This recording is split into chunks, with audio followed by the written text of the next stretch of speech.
Assalamualaikum warahmatullahi wabarakatuh. Perkenalkan, nama saya Jazilatul Fadila NIM 060103250007.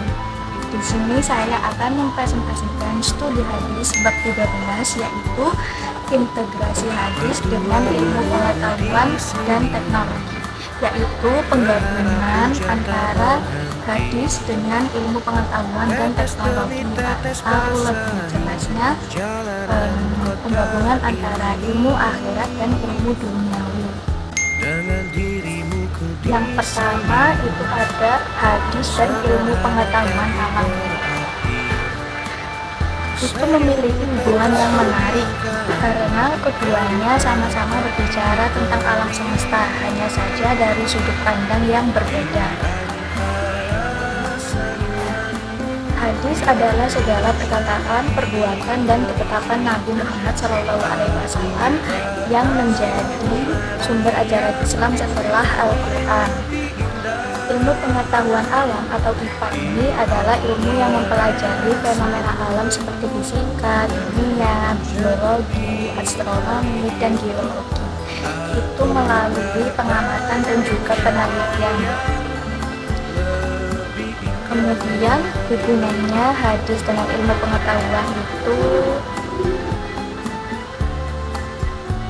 sering dalam berbagai hadis.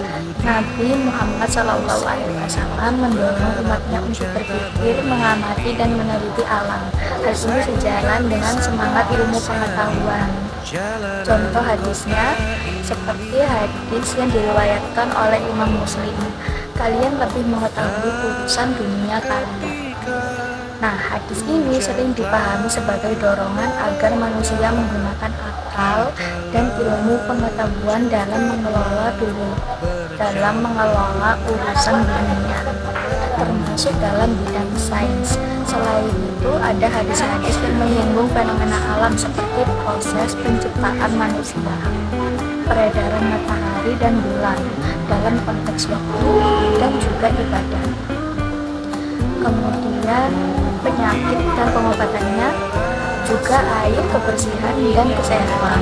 Walaupun hadis bukan buku sains, banyak isyarat ilmiah di dalamnya yang mengajak untuk meneliti alam, menumbuhkan rasa ingin tahu, menguatkan bahwa alam semesta memiliki aturan dan keteraturan atau sunnatullah. Contoh keterkaitan dalam bentuk sederhana. Hadis kaitannya dengan IPA itu kebersihan adalah sebagian dari iman.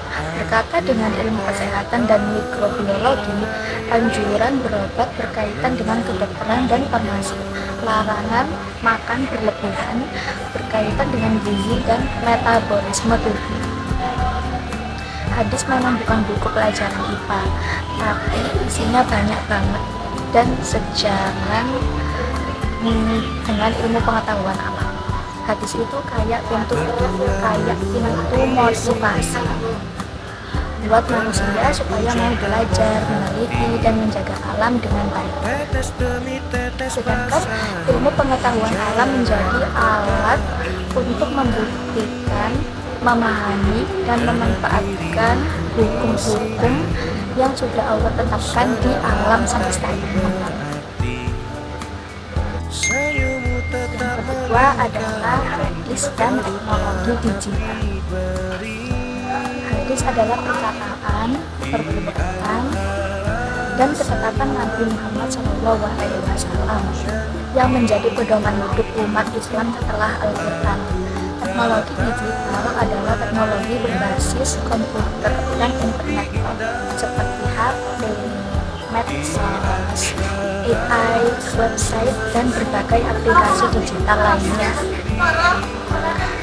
Walaupun di zaman Nabi belum ada internet, laptop, ataupun medsos, nilai-nilai dalam hadis sangat relevan dan mengatur bagaimana kita menggunakan teknologi hari ini. Beberapa inti ajaran hadis yang berkaitan dengan era digital, yaitu menuntut ilmu relevan dengan belajar online, Rasulullah Shallallahu Alaihi Wasallam bersabda, menuntut ilmu adalah kewajiban bagi setiap muslim. Menurut hadis riwayat Ibnu Majah. Sekarang menuntut ilmu bisa lewat Google, YouTube, e-learning, ataupun AI, yaitu termasuk ChatGPT. Artinya teknologi digital bisa jadi alat kebaikan untuk mencari ilmu, tapi bukan berarti kita menjadi ketergantungan dengan adanya teknologi tersebut. Tapi juga buku itu juga penting, karena buku itu jendela dunia, bukan gadget jendela dunia.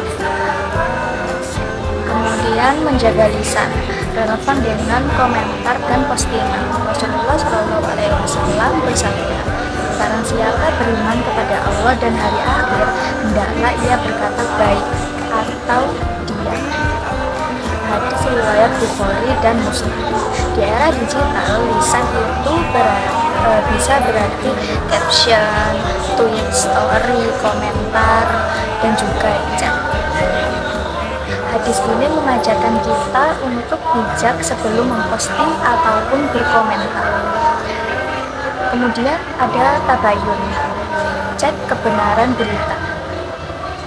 Allah dan Rasulullah mengajarkan untuk tidak asal percaya berita. Ini relevan dengan masalah hoax, clickbait, fitnah online, ataupun fitnah online. Hadis mengajarkan sikap hati-hati dan cek fakta sebelum menyebarkan informasi. Hadis mengajarkan bahwa manusia bertanggung jawab atas semua perbuatannya. Teknologi itu netral, bisa membawa pahala atau dosa, tergantung bagaimana kita menggunakannya. Digunakan untuk dakwah, belajar, bisnis halal, silaturahmi, ataupun disalahgunakan untuk menipu, scam, menyebar kebencian, konten maksiat, ataupun gibah online yang biasanya ada di kolom komentar. Jadi hadis memang tidak membahas teknologi digital secara langsung, tapi nilai-nilainya sangat cocok diterapkan di dunia modern.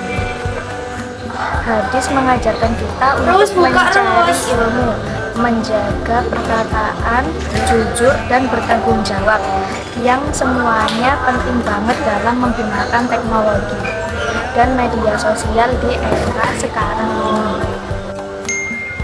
Yang ketiga, hadis dan ilmu kesehatan.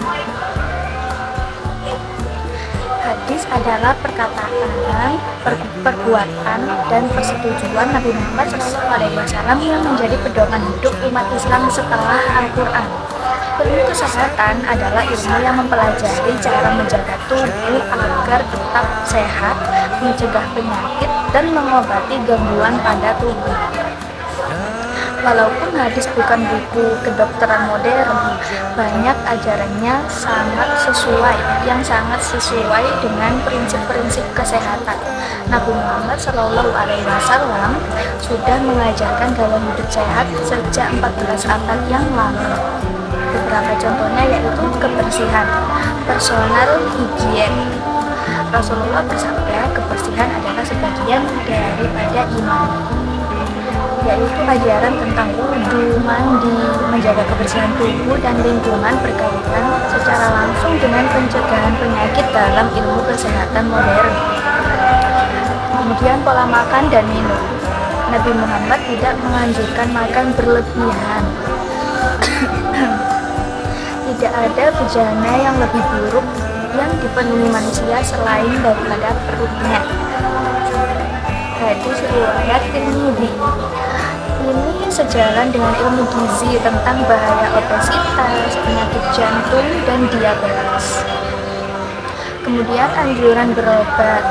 Rasulullah bersabda, berobatlah karena sesungguhnya Allah tidak menurunkan penyakit kecuali Dia juga menurunkan obatnya. Hadis ini mendorong kepada penelitian medis, pengembangan obat, dan juga konsultasi ke dokter. Kemudian ada kesehatan mental, keseimbangan hati dan juga pikiran. hati, dan juga pikiran. Hadis juga mengajarkan untuk tidak berlebihan dalam marah, menjaga ketenangan hati, sabar, dan bersyukur.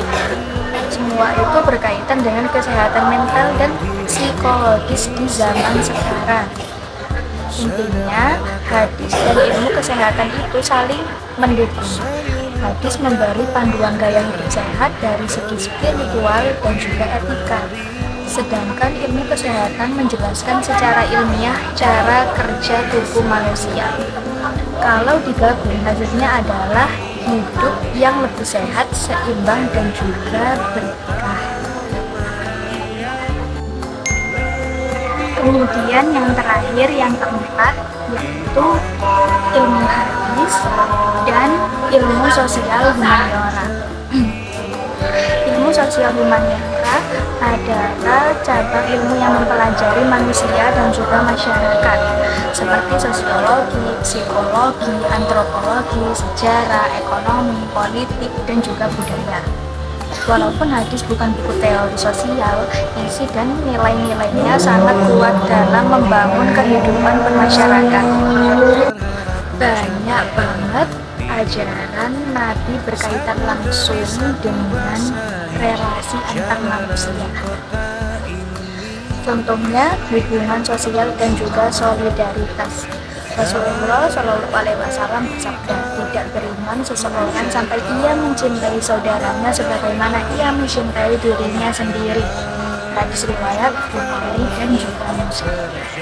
Ini berhubungan dengan nilai empati, psikologi sosial, solidaritas sosial, sosiologi, etika pergaulan, humaniora. Kemudian keadilan dan kesetaraan.